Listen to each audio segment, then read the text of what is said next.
नमस्कार, हम रोशन कुमार पांडे। तो स्वागत करत बानी आपके हमारे चैनल बतकही अड्डा में।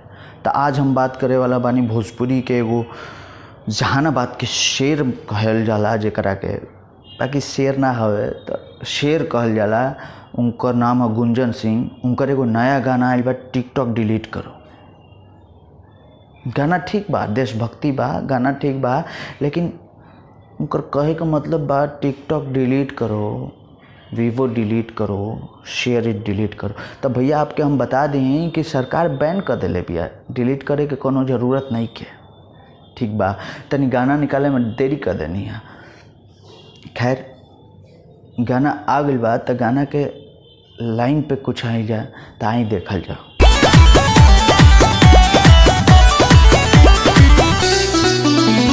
यारो खबर आने की न है कोई बात, हमने दिखाया चाइना को तो भैया के गाना का लाइन बा कि जो सच्चा भारतवासी है वो टिकटॉक का बहिष्कार करेगा। तो एक मिनट,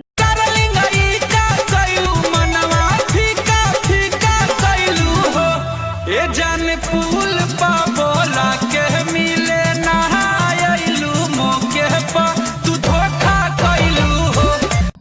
तो देखनी रहुआ।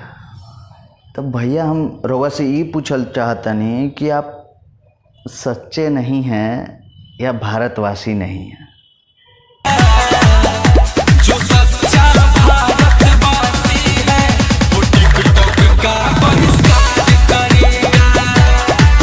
तनी अखिलेश कश्यप जी जेकर गाना अच्छा लिखता रहे, लेकिन हम इनकरा से इहो पूछल चाहतनी कि भैया खाली लिखबो करेला कि अपनों पर लियावल के सोचेला कबो ना। मने पूछ लेनी है कहाँ से कि अभी 2 दिन पहले और वीडियो देखनी है खेसारी भैया संग।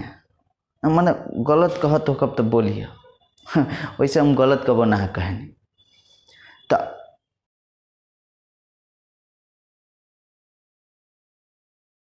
हरे से सेट भाई हमारो बियाहवा, खोल के बता दा गलती कैले बाड़ू कहवा। केहू के दिलवा में फसल आई खू का गारंटी, बाकी दूसरा से फसल आई खू। टिकटॉक पे भी वीडियो बनावतनी, यूट्यूब पे ओकर विरोध करतनी। तो कौना नस्ल के बुची रहुआ के ना, मतलब पूछतनी महाराज, बिना पेनी के लोटा है क्या ढरक जाइएगा इधर उधर। भोजपुरी के एगो कहावत है, बिना पेनी के लोटा, तो वह है क्या। खैर, गाना बहुत बढ़िया बा।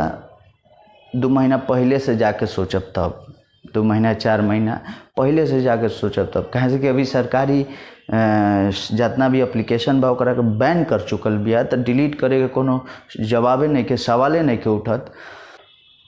गाना बहुत साफ सुथरा बा, लेकिन बस हम ये कहब कि